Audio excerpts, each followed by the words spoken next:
Namaskar. Hello and welcome to PGurus channel. I'm your host Sree Iyer. Whichever party comes to power, they will need the blessings of Lord Ganesha to start a new innings. And that's why I have Ganesha gracing the background today. And please help me or allow me to welcome Shekhar Iyerji as we talk about various scenarios, or should say scenarii. Some people might say it's scenarii, not scenarios. Whatever it is, I'm still learning my English. Let's welcome Shekhar Iyerji. But before that, please like our videos. Please like this video and also don't forget to click on the subscribe and the bell button for notifications. Here we go. Shekharji, namaskar. How are you, sir? Namaskar, Shreyji, namaskar, namaskar. Indeed, everybody would need Lord Ganesha's help because everybody, every party, every leader has several hurdles to cross. And these exit polls have, set everybody crazy because the results are varied, the numbers are varied. Of course, broad trends are indicated, but we all know that the exit polls are not actual polls. So therefore, a lot of excitement has been generated. Well, the overall what the exit polls have indicated, which many of our viewers would be very familiar with, is that BJP gets Rajasthan and manages to put up a good fight in Madhya Pradesh and may even capture it. And Congress gets Chhattisgarh, and surprise of all surprises, Congress may even upset KCR and take over Telangana. Now, this is the broad thing that has been suggested, and Congress is all excited, and they are saying that KCR is finished.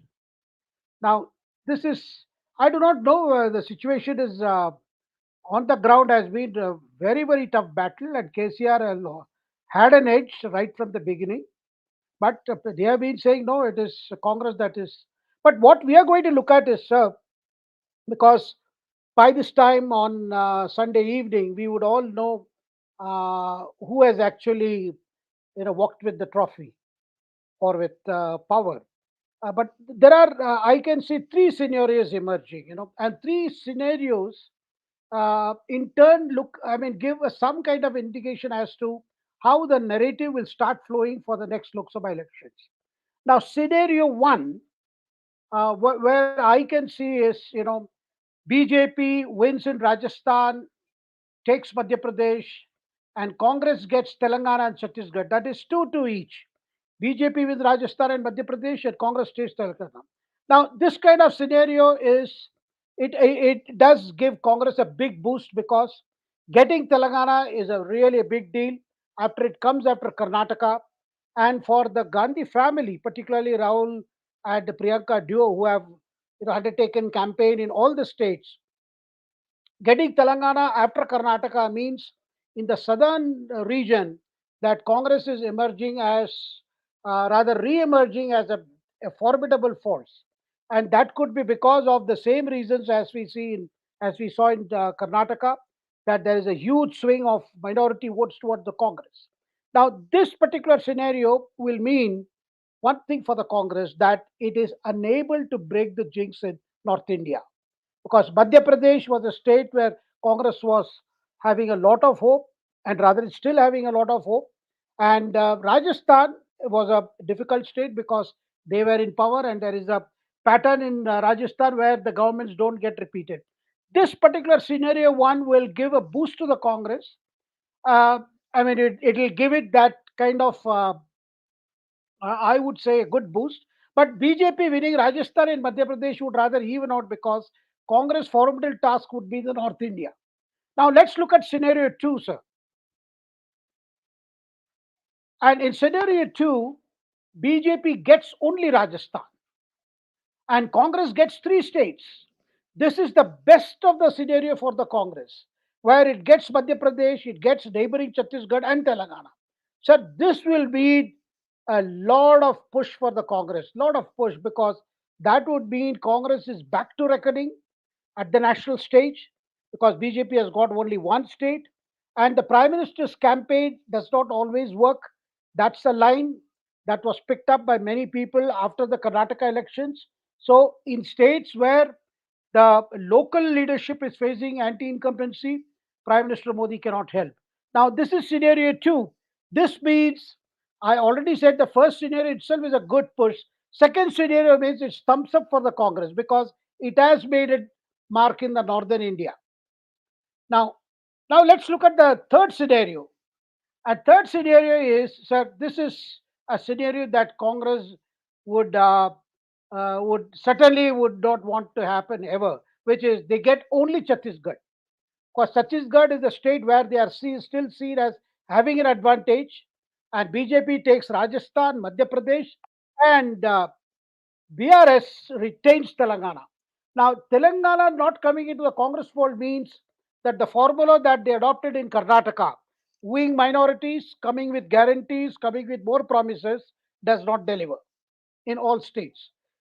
Probably delivered to some extent in Himachal, but in Telangana, I mean, they are facing a problem.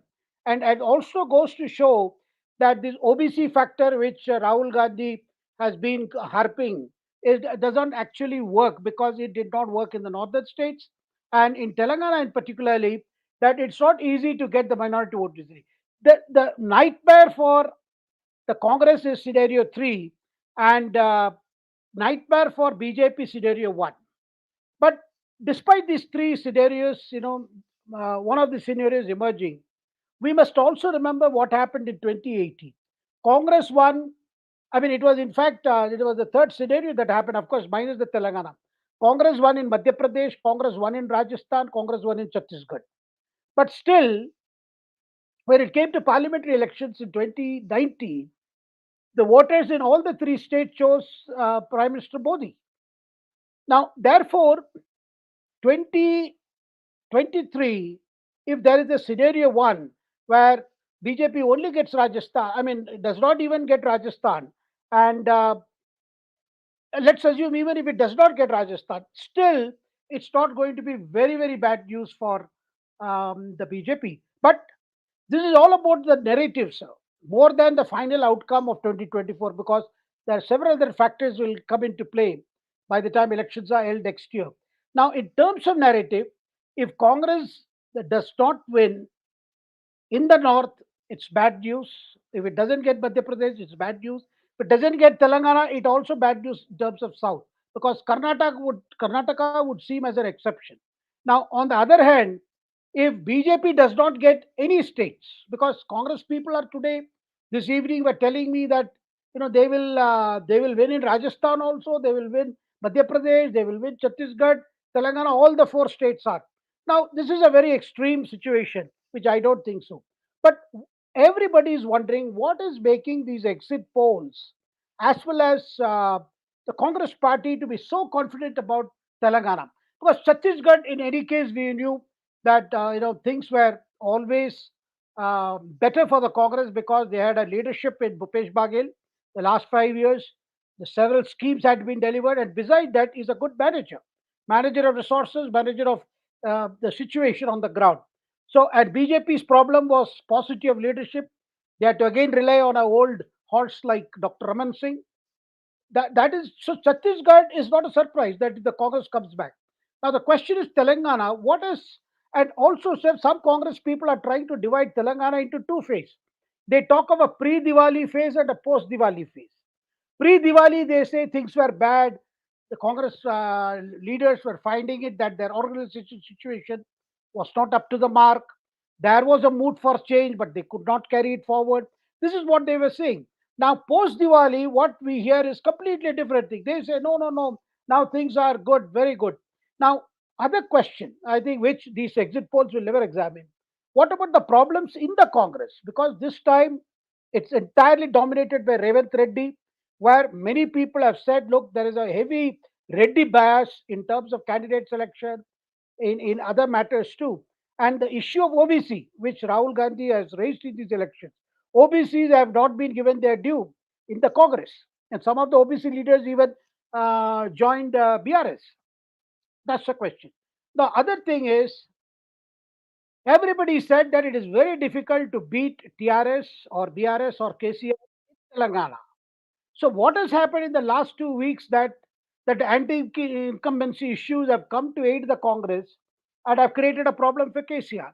No clear answers yet, unless we know what happens. Now, also, sir, in Telangana, there is another factor which I think many exit polls are indicating, many analysts are also indicating that BJP, which won only one seat in 2018 elections, could even cross two digit, because many surveys are giving BJP between 11 to 14% vote. In which case, could we have a hung scenario in Telangana where the BRS or the Congress are not able to cross the halfway mark for a simple majority and are dependent on others? Or in which case, what would be the role of the BJP? What kind of kingmaker role would the BJP play? Now, that is another question. But certainly we know BJP will not want the Congress to come to power. But can it openly help KCR, or can it openly help TRS when it has already, the campaign has seen a lot of bad blood between BJP and BRS, despite Congress seeing it as a team and B team? And what about the position of AIMIM? Because AIMIM has only contested 8 seats. So this is going to be a very very interesting election, because the results are throwing up several possibilities. And in terms of preparing for the Lok Sabha elections of 2024, despite the fact that, as I mentioned, in 2018 it did not have impact, but definitely this time, I think the forces that are opposed to Prime Minister Modi would like to look at these elections as some kind of a testing ground or semi-final, as they keep saying. And some are even concluding, if they find that BJP doesn't win any of the states or just win one state, there could be clamor within BJP for an alternative leadership. This kind of speculation is going among those who are baiters of Modi, those who are, they are not in BJP, but they are hoping that that will be a situation. Shreerji. Thank you so much, sir. And I have a couple of observations on this, Shekharji. So, Congress's hope in Telangana and Andhra Pradesh was that we laid the path, we gave you what you wanted, two separate states, and therefore you shall reward us with the chief ministership in both these states. And both states, they failed miserably. I mean, it's not even like, second. They weren't even second in some places. Like, for example, in Andhra Pradesh, it is Telugu Desam Party. And in Telangana, it was sometimes, some places it was the Congress, but Telugu Desam Party also was there in 2014. What you are seeing in 2018 is that Telugu Desam Party's voters have now more or less gravitated towards BJP. So what I am seeing is Congress has really not established itself on the ground. We have to keep in mind, viewers, that KCR was a Congress person. He was initially a Congress person, then he went with N.T. Ramarao, then he came back to Congress, and he has been in Congress, then he decided to go and do TRS. So essentially, the booth level people are ex-Congress people. And how much vitamin M Congress has been able to bring into play in Telangana, because that's what is needed at the very end. In the booth level, you want to have somebody, because they all know each other, right? They're all from the same party. So say, listen, instead of sitting for the BRS, why don't you sit for me? And what does it take? And what will it take to make sure that my candidate gets a better favorable position at the booth level? This one is what I am really curious about, Shekharji. What have you heard from the ground? So initially, what I heard was that KCR moved his resources much ahead of time. I mean, wherever it had to reach, it had already reached. Apart from the fact that his entire second tenure has been focused on deliveries in all his various schemes, which started in the first term and then went on to second term. Whether it is Rayat Bandhu, Dalit Bandhu, all schemes, Graha Lakshmi, whatever schemes he has, by way of handing out money, handing out cash, that picked up lot during the second term, and that has been his strength also. But at the same time, in terms of party resources, they were moved because he was first off the block, because he announced candidates' name way ahead, even before the dates were announced. Now, that is a scene. For the Congress, the organization has been neglected for a long time. It was just about a year or so, the with Revanth Reddy taking charge, and then things began to pick up. And But also the general observation from Congress leaders themselves was, look, we don't have organization all over Telangana like the way BRS has, because though KCR himself may not be very active, but the fact that his son KT Ramarao, he is actually the de facto CM. He has been handling important portfolios like industries and also at the party. Then you have Harish Rao, who is his nephew, and also there is another nephew, that is Santosh. Between them, they were managing the party as well as the government. But what the Congress has been hoping was that despite this better management resources, that Congress would be able to, whip up that anti-incumbency. Whatever is there, surface or dormant, it would be whipped up. Now, Congress also realized that resources is a matter, but they waited too long for the resources to be brought in at the last time. I mean, last minute. That is why when efforts were made from Karnataka, then you saw seizures were effected in Bangalore city itself, and very strong vigil by law enforcement agencies of the center on the Karnataka Telangana border. So I am told a lot of resources that the Congress was hoping to bring in from Karnataka, because Karnataka, they are in power and they could do that kind of collection, financial resources, but they could not come in because the fear of the central agencies seizing those unaccounted cash, as well as people who are willing to work as carriers or couriers. They were rather quite scared because they feared that they would be caught, and consequently that helped BRS to a great extent.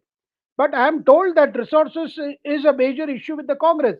But today the Congress leaders saying, no, no, we have managed the anti-incumbency and mood among the people has more than compensated us. Therefore, we are not actually worried that. So, but also there is a tendency among congressmen, when because most congressmen look at elections in a very very I would say they have their own altruism when it comes to elections.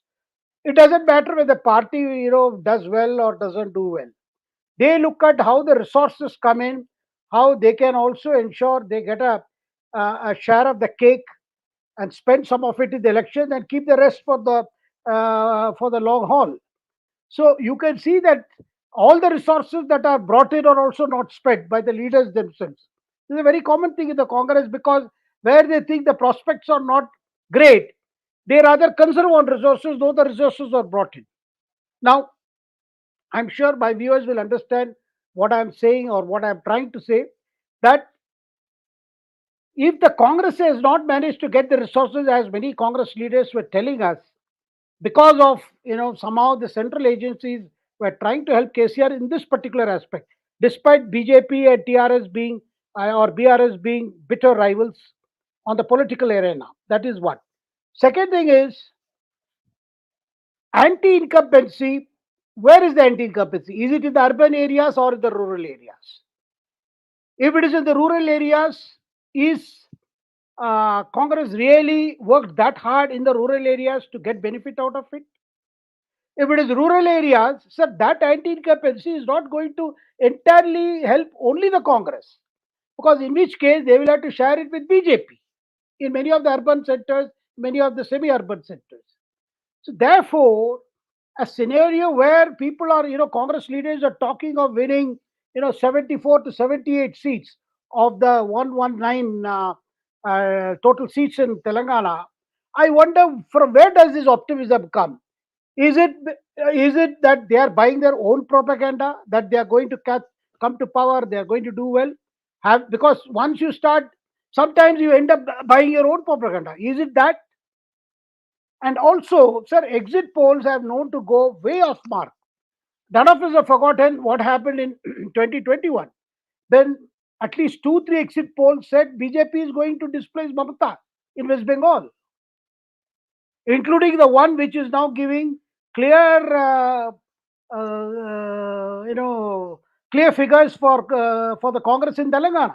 They had predicted Mamata will come in Bengal, because largely, sir, exit polls, which what people are, I mean, those who are in the field of predicting elections are saying, because of the competition between the TV channels and the the agencies that they hire to do these to exit polls, they always look at the sample, because over the years the sample has been growing. But the question is, what is the quality of the sample? Does it reflect the demography in terms of gender, in terms of backwardness, uh, then in terms of economic disparities? Does that sample reflect that? And also the quality of investigators, the quality of individual people who are going out and standing outside polling booths and waiting for the people to cast their ballot and come out and tell them honestly that for whom they have voted. Because exit polls, we tend to forget the actually mechanism of exit polls, because it requires the voter who has voted and come out of the booth to tell very honestly whom he or she has voted, and for the investigator or for the person recording that vote to faithfully and honestly report or record what the voter has said. Now, there are important, varying issues in connected with this. Therefore, exit polls can tend to go off the mark, but it's also true in many cases they have broadly indicated the trends. Share.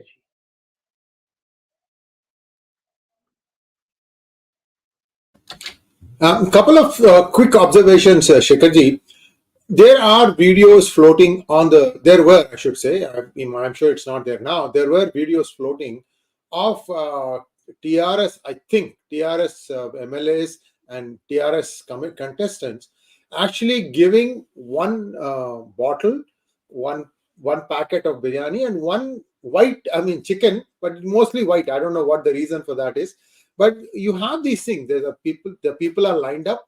Each one comes. The neta goes from the thing. He gives it to him. He takes it, and then he says dandam 𝗏𝗏𝗏. I mean, he says namaskar, and then he just goes. So this is essentially bribing the voter, and somehow EC has not taken so much of cognizance of this. What is more surprising, Shekharji, is neither BJP nor INC has taken this into cognizance. Another one, Bandi Sanjay had accused KT Ramarao of doing drugs. That was a sensational development. Now, Bandi Sanjay was at that point still the BJP president. And if BJP had backed him at that point of time, they could have completely turned the tables over. Today, if Congress is coming because of anti-incumbency, I would say that Bajpa made a huge mistake in taking Bandi Sanjay out and putting a much more, calmer Kishan Reddy, because that is not going to win you elections. My 2 cents, Shekharji. But see, this also brings into question the real root cause of all this. Why can't the Telangana BJP elect their president? Why are the center? This is the same problem for all parties. Why is the center trying to put things, you shall be the president, that guy will be not the president? This is where the problem comes, Shekharji. Accountability is gone. Well, sir, the whole problem in these parties is that, like, for instance, Bandi Sanjay Kumar was probably a good choice to lead the party in Telangana, and he was quite aggressive. He was gaining traction, and it was beginning to look like the BJP has actually unseated Congress from the opposition space. But the problem was the party realized that Bandi Sanjay Kumar is is not enough for the BJP. They need more people, more hands to to catapult the BJP to a more closer position. Now that is why you had leaders like Itela Rajendra coming in and trying to get more people from TRS, and some people came from the Congress also. Of course, in the last couple of months or even 3 months, some people have gone back. Now, this is a problem that the BJP, has realized in Bengal also, that if you bring in people at some time, then they will also go away, depending on the prospect of the party. Now, Bandi Sanjay Kumar is an OBC leader and he was a good face of the party. But again, the problem was having brought in senior people like Tila Rajender and other leaders from TRS, they didn't know how to, because the trouble within the BJP was getting too serious. That is the reason why, as some kind of a truce, they had to shift Kishan Reddy to Hyderabad as the BJP chief. Yes, many people have said that. In fact, outside the party also, the feedback is that Kishan Reddy, the Kishan Reddy is coming in as BJP chief, did dampen the mood within the party as well as the campaign. There is no doubt about it. Now, as far as wooing of voters, that particular video where you are saying that TRS leaders are distributing, uh, in fact, a bottle and a live chicken, that is belonging to 2018, because that is the time that surfaced. Now, one thing I have noticed in the last few days, after Prime Minister expressed concern over deep fakes, KCR, his daughter, his son, as well as Asauddin Owaisi, they all have been saying that the deep fakes is a big problem. There are a lot of videos circulating which are completely fake, and that is why they made an issue of deep fakes because of these videos. So So I guess so. They didn't want to take a chance and then be proven wrong later because it turned out to be a deep fake. I get it, sir. My understanding is it was closer to 2022 that I saw it, but I could be wrong. Again, most of these videos, see, normally, Shekharji, I say I want to date a video, right? So what I can do is I can download that video, and there is something called as a header. And that header, there is a date of creation. That means it tells you when the date of when the video was created.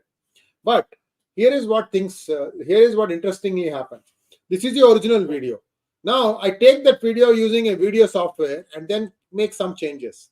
Now the date of creation is of this video, not the original video. So there is no original content and then edited content modified. So things get a little crazy. So it's difficult to prove the date unless somebody remembers that, oh, I saw the same thing in 2018. So thanks for correcting me, sir. But see, Itala Rajendra, in my opinion, is an aspirant for chief ministership of Telangana. And I think he saw that despite being the finance minister, he was slowly getting elbowed out. I'm talking about the first Telangana cabinet. He was a finance minister. But he saw that he was being slowly getting elbowed out by KTR was not that prominent at that point of time. Harish Rao was. So you have this sudden new upstart. KTR comes back from US. I think he used to live in Silicon Valley, if I'm not wrong. Pretty good guy, okay? I mean, very articulate, very forward thinking. I mean, maybe that's what the state needs. But need and want are different. So I think that is why he decided to move from there. But he has been there for a while. Then there were also allegations of corruption that forced KCR to dump him from the cabinet. And then he said, no, I'll prove myself innocent. So he resigned his seat. He then joined BJP. I think he contested on BJP ticket and he won. So establish your credentials. Sir, my heart goes out to these tireless, brahmachari workers of RSS who spend decades invested in the people, rural people, treating them as their own and taking care of all their needs and hoping to become a neta in their own right. And they never get a chance, sir. They get broadsided by all these winnability candidates. I think that's a very, very big mistake that BJP is doing. My 2 cents, sir. I don't know how you think about it. no, sir, it is true. I mean, in many places, this is happening in other parties also, because it is always the loyalist versus the newcomers. You see, and the whole problem is every party feels that in order to stay relevant and to be the reckoning, they have to win elections. If they don't win elections, either ideology matters or the leadership matters or faces matter. If they cannot win elections, so the pressure to win elections at the same time to somehow make a marked ideological difference is what I see that BJP adopt sometimes a short-term strategy and a long-term strategy. In between, the strategies get mixed up. And whenever they want to experiment, trying to bring in new leadership, there is a problem. We saw it in Karnataka. In Madhya Pradesh also, they have tried to change number of MLAs and ministers who faced anti-incumbency. But then at many times they are sometimes forced to again revert to the old faces, the fear of rebellion. Even in Madhya Pradesh, there are a number of BJP leaders who are contesting as rebels. So also in Rajasthan. Of course, Congress too has had a problem in Madhya Pradesh, no doubt. So these are, part of the modern management in any political party. And if they were to just look at the ideological concentration, or rather make it that ideology is the premium, then I think maybe this problem could be avoided. But then the BJP has realized merely the ideology does not pay. Sometimes you have to get pragmatic. Sometimes you have to keep the goal in mind and somehow reach that objective. So there are occasions where the RSS leadership has held views different from that of BJP on a particular situation. But ultimately, it is the BJP leaders who decide how to go about it, because I don't see, of course, there are RSS leaders working for BJP, and their counsel is always there. But there are many times where the BJP leadership has taken decisions purely on the basis of the ground political situation. I mean, that is why because in Bengal they learnt a very hard lesson. They brought wholesale so many leaders, and the very fact that the in Bengal today the BJP is in such a shape, it is because of the reason. I mean, they got wholesale, good, bad, ugly. Everybody were from the Trinamool Congress were taken into BJP, and suddenly you saw BJP's prospects going up. And after the elections, West Bengal, all of them went back to Trinamool, and the whole loyalists were left with a tattered party. And same question was asked: why did they do this to Bengal? They could have waited for some more years and proved themselves to alternative. Because in 2021 elections, it appeared as though that it was not BJP fighting Trinamool. It was a, a, a breakaway from Trinamool was fighting the official Trinamool under the banner of BJP. And that hurt BJP's image, because it was not seen as a genuine alternative. This is the problem in politics, when political leadership thinks that it doesn't matter to voter will anyway choose for a change and will help us. In the meantime, let's do what is needed as part of real politics, or what is necessary for the winnability on the ground. But then such efforts have backfired, as we saw in Bengal. And maybe in Telangana, after the results, a similar conclusion could be drawn, that perhaps if they had continued with Bandi Sanjay Kumar, it would have been much better. But all these thoughts come in hindsight, because in foresight, they don't look at the situation. They see the election in front of them, and they want to do whatever it takes to win a few seats. Sir. Thank you so much, Shekhar. Now, let's move on to the next topic, which is Tamil Nadu government versus Enforcement Directorate. This is now taking place in two places, one in the courts and another one where the local vigilance department of Tamil Nadu supposedly raided the ED officers in Shastri Bhavan and recovered close to 20 lakhs from one of the ED officers there. His name has also been Ankit Mishra, I think. Tiwari.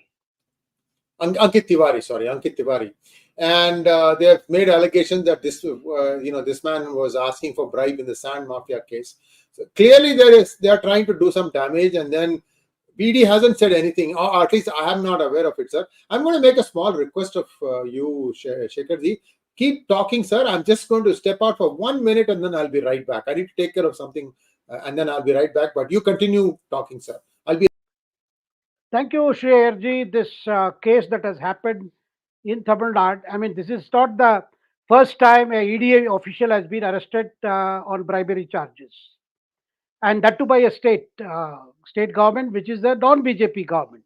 Because last month we saw that Rajasthan Anti-Corruption Bureau had arrested two ED officials with 15 lakhs.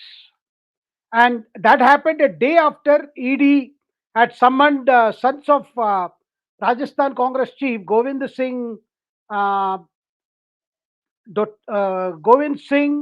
Dotastra for Dotsara. And that was because they were summoned for scams relating to exams. Now, ED in this case has arrested Ankit Tiwari because alleging that he had been caught red-handed receiving cash from a doctor who was under investigation for money laundering. And Ankit Tiwari promised to this doctor that his matter would be case would be toned down, or he would be let off the hook if he paid up. And we are told this bribe, this doctor belongs to Dindikkal, and the money was paid somewhere on the way to Kodaikanal, and this Ankit Tiwari was chased, and the money was recovered. The money was not recovered from the ED office in Madurai; it was recovered from the person, that is from Ankit Tiwari. Now, after that, a very strange thing happened, Shreyaji. The the ED went to the Office of Enforcement, I mean the anti-corruption, that is the Directorate of Vigilance and Anti-Corruption of Tamil Nadu, which is a state police department handling corruption involving government officials. They went to the Madurai ED office and started searching there. Now, this is not an isolated thing. This has come a day after. Rather, we saw last week there has been several raids happening in the last few weeks also. Already one minister, Senthil Balaji, is under scanner. He is under arrest. He hasn't got bail, even from the Supreme Court. There are names of other ministers. You had Velu coming under scanner. You had Ponmudi coming under scanner. These are all DMK ministers. Then you also saw that focus has come on Durai Murugan now. He is heading the Water Resources Department. ED prepared a very good case on illegal sand mining, and we saw ED sending out summons to the collectors, at least of 10 districts along the Kaveri River, asking them to cooperate in in estimating the sand mining. I mean, the illegal sand mining. Now, those summons, after the summons were issued, Dorai Murugan directed the collectors not to report, because Dorai Murugan is considered, like Senthil Balaji, a kingpin in this business. And the allegations are that the mining that has been going on, and the state has not been getting revenue. In fact, in response to the petition before the Madras High Court, ED filed a very detailed petition. And the ED petition was very, very shocking, Shreyaj, because the ED petition showed that that the extent of illegal sand mining is something like, a 2G movement for the DMK, because just as 2G was seen as the worst moment in India's corruption, similarly, what they have told the Madras High Court is quite serious. They say that almost in the past 1 to 2 years, some 4,370 crore of money has been earned by powers that be through illegal mining, and the state has received in terms of revenue is only 36.45 crore. Not only that, sir, first time ED used heavy technical expertise to estimate the extent of illegal sand mining. They involved a DRDO, they involved ISRO, they involved National Remote Sensing Agency, also IIT Kanpur, to study the satellite imageries, to study pictures and photographs, and they sent drones. They used other uh, uh, technical help, like what is called the LIDAR survey. Then there is a bathymetric survey, and expert team, teams that can estimate in a very scientific and a technical way the extent of sand mining that was done. And what they found was the permitted area, the permitted area of mining is only 195 hectares, whereas what they found out was 987 hectares have been done. And the fear in the Stalin cabinet, the fear among top DMK leadership was Darai Murugan could be arrested anytime. Now, people are seeing in Tamil Nadu this arrest of an ED official, that he was trying to take off 21 officials and using that as a ruse to raid Madurai office of ED, was seen as is being seen as some kind of an attempt to find out what kind of evidence ED has gathered in the illegal sand mining case, rather than anything to do with this. Because from the ED side, they have said, look, the officer, this particular officer Ankit Tiwari, says that this is all a foisted case, no such thing was involved. But at the same time, we have seen attempts to intimidate income tax, ED officials in Tamil Nadu because the investigation is progressing very fast. A number of illegal money trails have been detected, and concealed income, Benami property, several things have come. And everybody has been in the last few days talking in Tamil Nadu about whether Durai Murugan would be arrested and whether his wicket would fall. So it is against this background this has happened. Of course, Kerala High Court in January had said there is no law, there is no provision in the Prevention of Corruption Act to prevent a state vigilance department or a state vigilance police to investigate a case involving a central government employee. They can do it. This is the Kerala High Court. Normally, any corruption involving a central government employee is undertaken by CBI. But nothing in the law prevents. But definitely, there is more to this whole episode than just an officer being caught asking for bribe. Of course, the BJP chief, Tamil Nadu chief, Annamalai's reaction is completely, he has said, look, individual officers could be corrupt. Well, individual officers action will be taken, and we are not here to justify that. But at the same time, what is happening in respect of corruption involving top DMK leaders, that cannot be taken off focus, or that cannot be eclipsed by these acts of trying to arrest officers, central government officers, or harass officers, or intimidate officers by this kind of so-called revelation. Thank you, sir. And viewers, for those of you who don't know this fact, Mr. Durai Murugan was the disrobing Dusshasan of the DMK party, all Ds. when he tried to essentially, they really molested her badly in the floor of the assembly. Very, very, very, what can I say, beneath humanity kind of demeaning treatment of a lady, the way they did that. And these people are now your ministers. Tamil Nadu voters should hang their heads in shame that they even elected these kinds of rogues, thugs. What can we say? Anyway, so I would be, I would not be surprised at all if Durai Murugan goes to jail. This guy is, anyway, the less said, the better. I've told you again exactly what he did in the assembly. But the bigger picture, the bigger question remains: does ED have the chops to really make these charges stick? Because here we are talking about a state government, which is the collecting authority of GST, fudging on the record because they want to swallow the thing whole. And the amount of sand mining is 5 times the allocated amount. I mean, this greed knows no bounds, looks like, as far as the DMK is concerned. Sir, they are not even apologetic about it. What they are trying to do is to try and hit back physically. I mean, this is not your, small one guy making an observation. This is the Enforcement Directorate, for God's sake. This is the Income Tax Department, for God's sake. They don't seem to hesitate. And first time they have used technical data, sir. This is very important. They have painstakingly, collected data on the basis of drones, satellite imageries, and whatnot.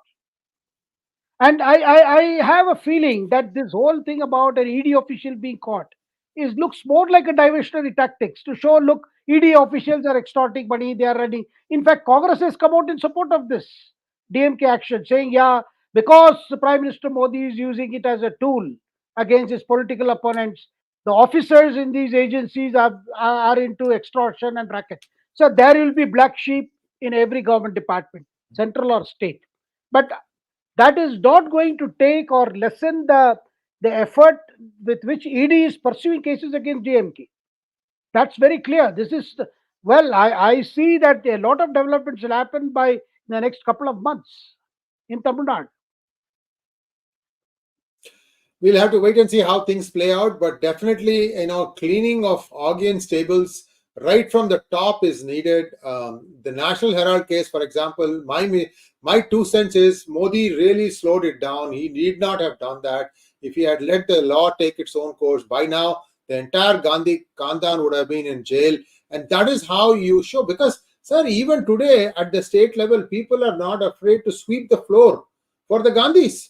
You saw what Mallikarjun did in Pondicherry.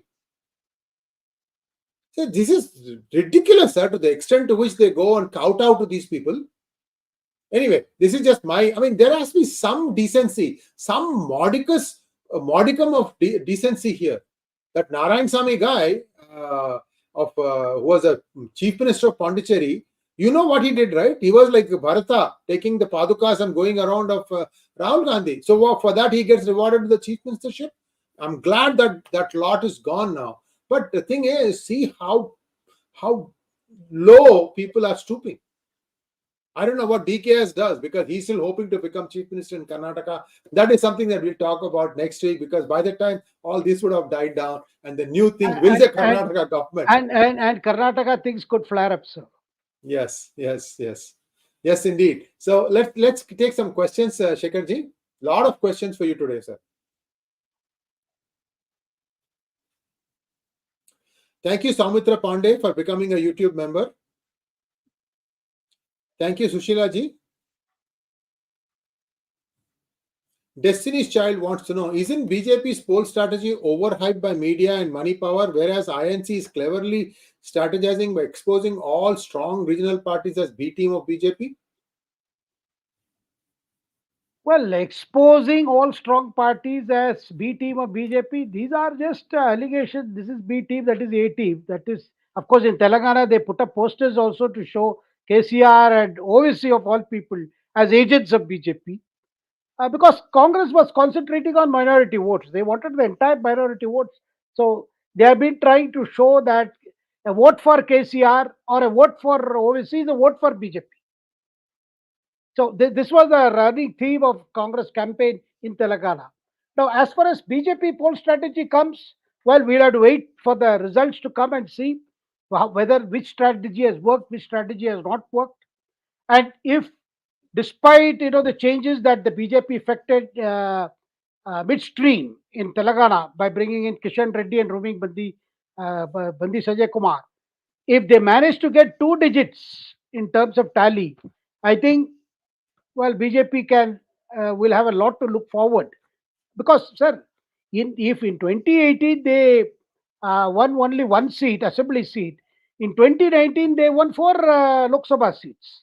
So you can see how the mood has changed in Telangana in those period, within a year in Telangana, between 2018 and 2019. Therefore, we do not know what is there on the ground, how the people are going to show, or rather respond to Prime Minister's campaign in Telangana in particular, and what kind of a tally that BJP is going to get. So, And viewers, in case you are wondering who that one seat was, it was Raja Singh.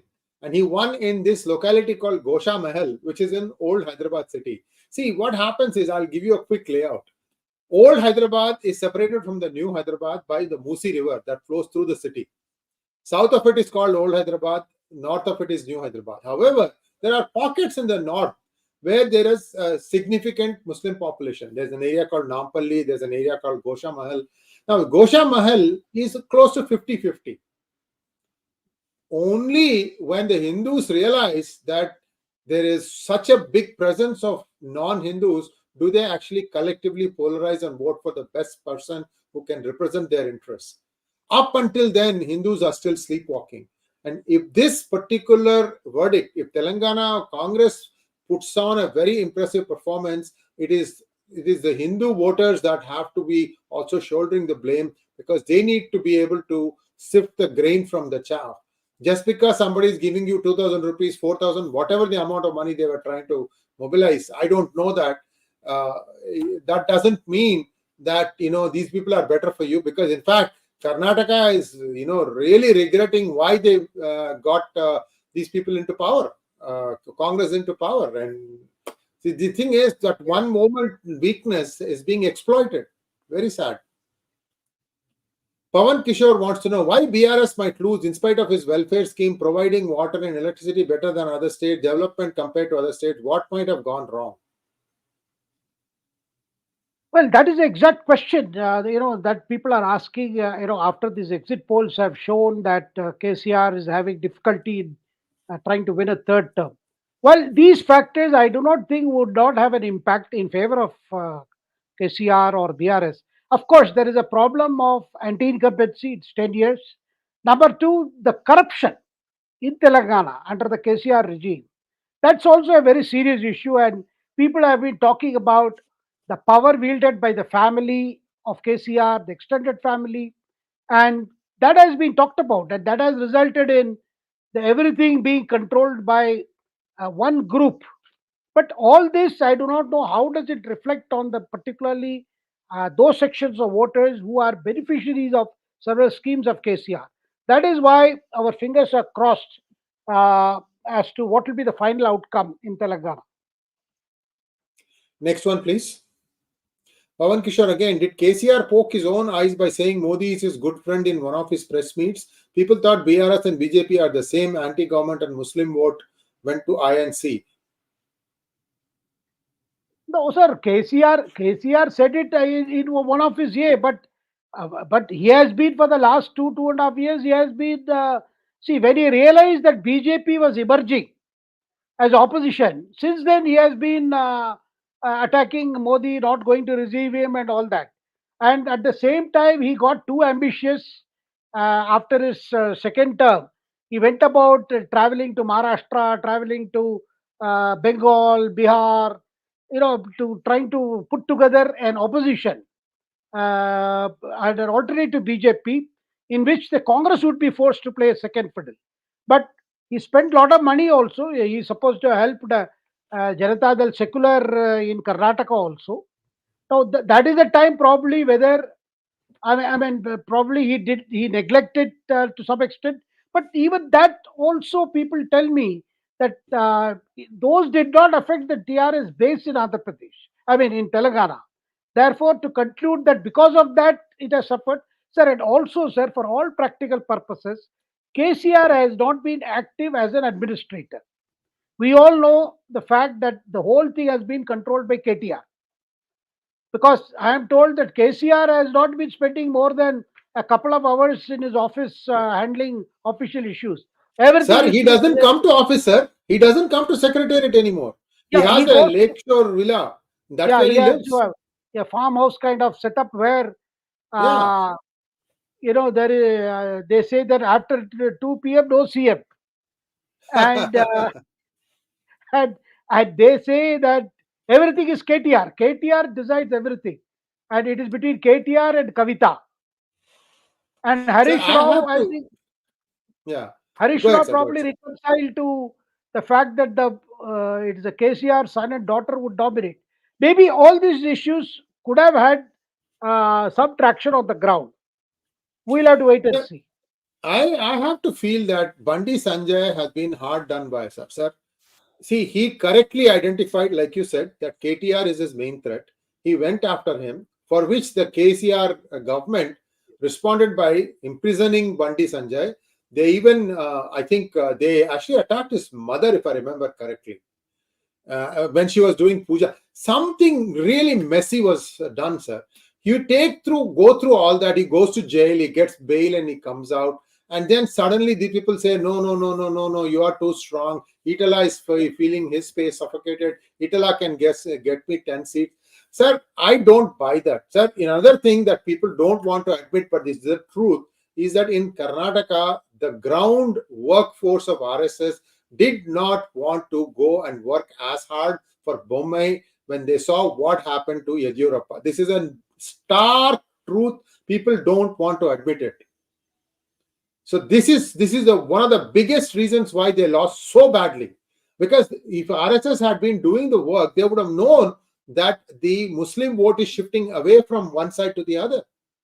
But you go in and just helicopter some new joker and put him as the chief minister. Sorry to use bad language.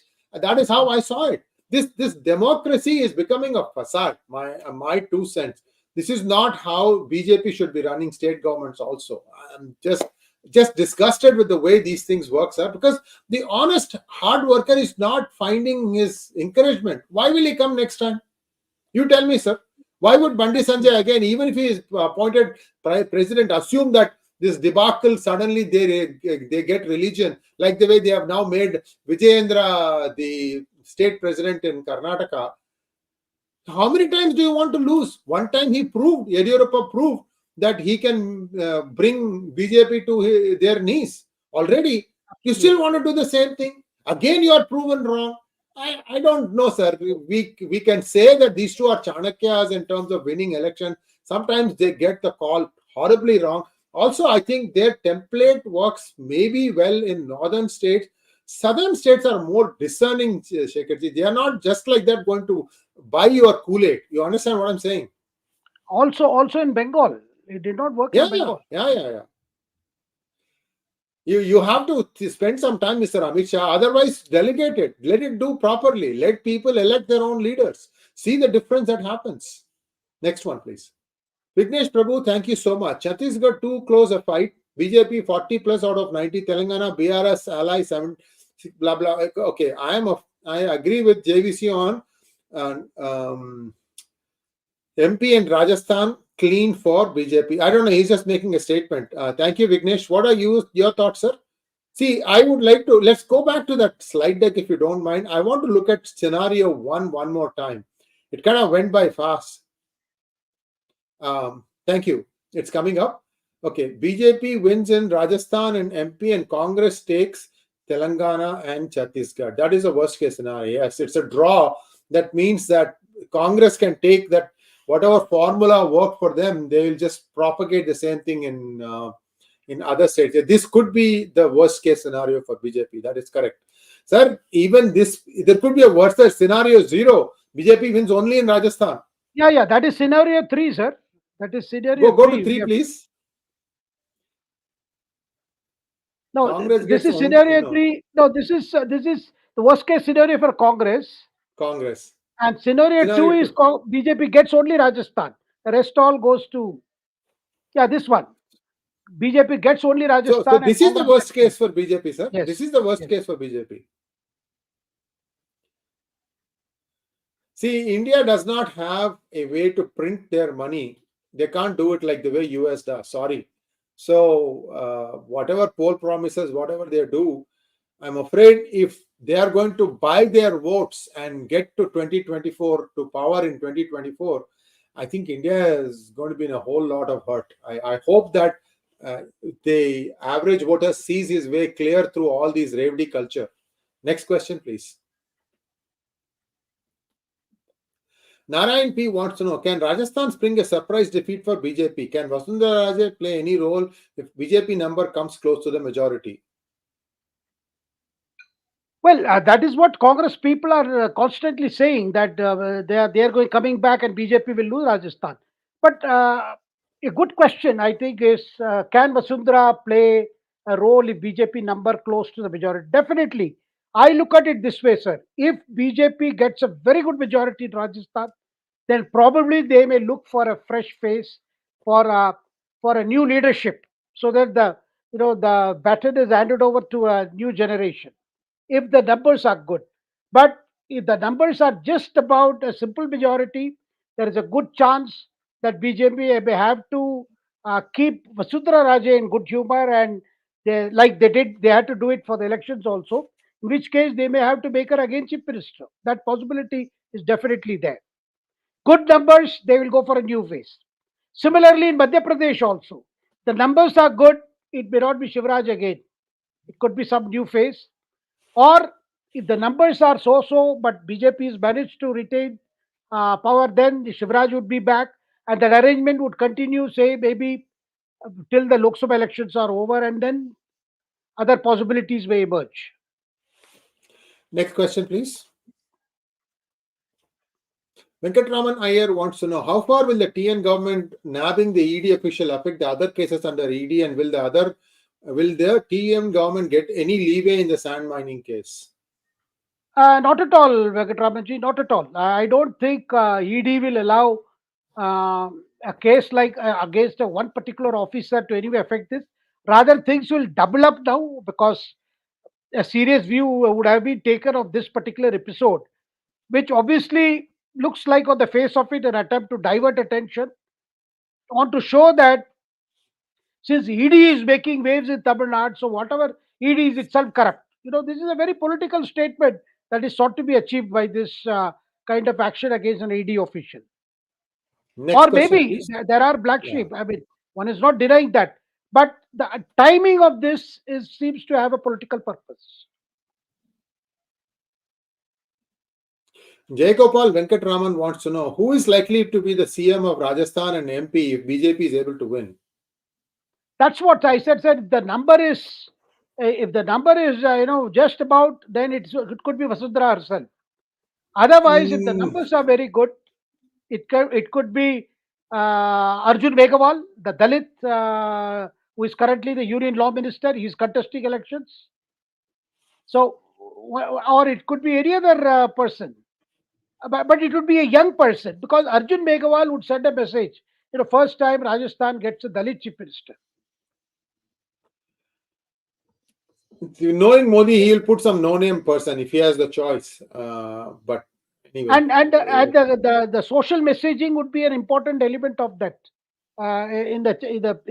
in choosing somebody. Vignesh Prabhu, thank you so much. All Noida media and analysts miscalculated Chhattisgarh and Telangana. Congress created optics only. Congress and fake media will see the blunder tomorrow.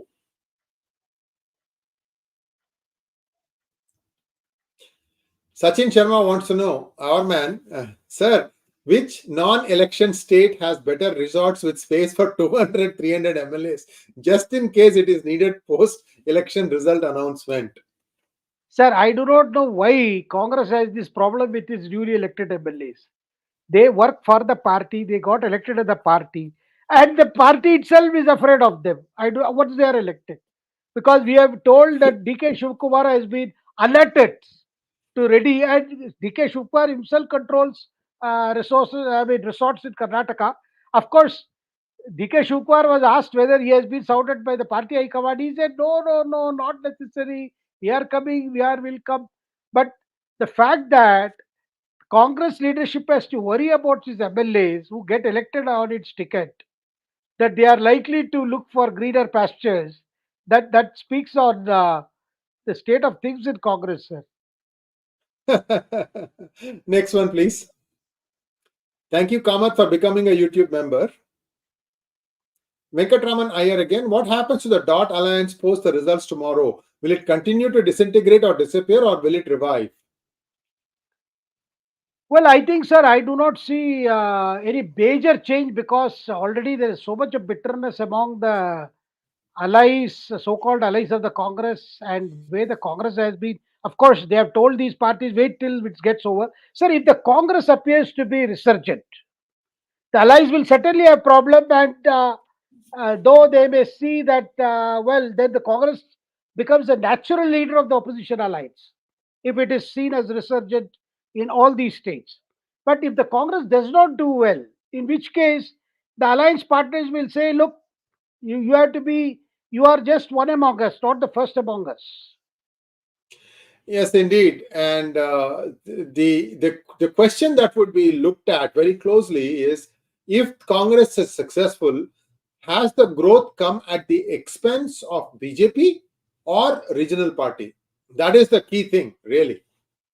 But if the minority votes are a big factor in Telangana, sir, that will set alarm bells ringing for all the so-called allies of Congress today.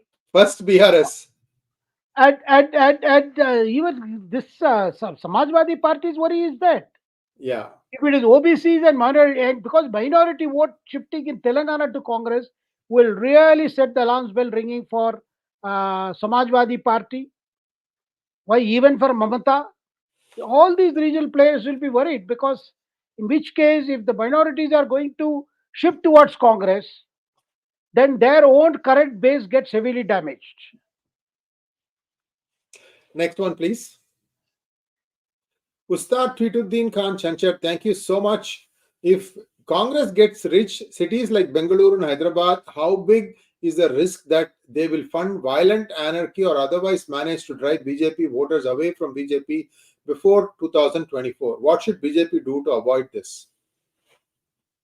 No, sir, BJP has to be on its feet all the time because it is always said BJP has to win every election. Congress has to win only one election. Rest the ecosystem will take care. So therefore, but in an unlikely scenario of Congress winning all the four states, That would definitely dent the BJP narrative before the Lok Sabha elections. No matter the example we have before us 2018 and 2019.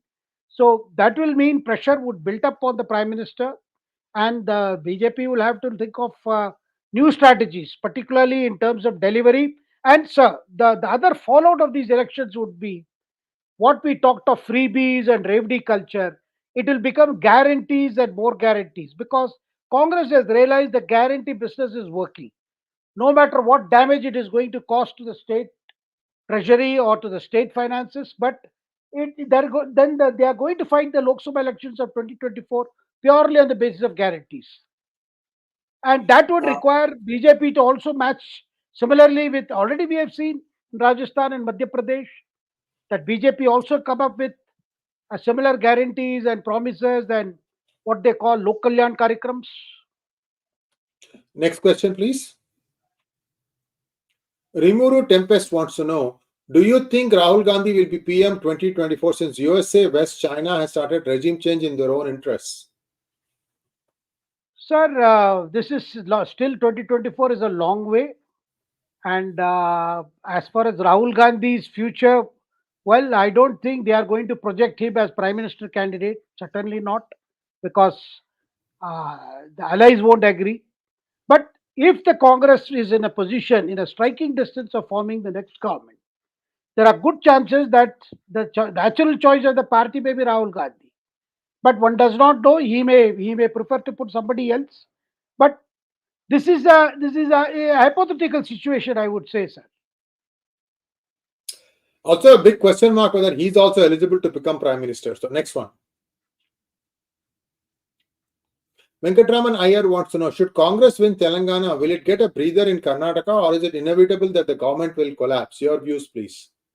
Sir, in Karnataka, the government will not collapse because they have numbers. 135 MLAs are there.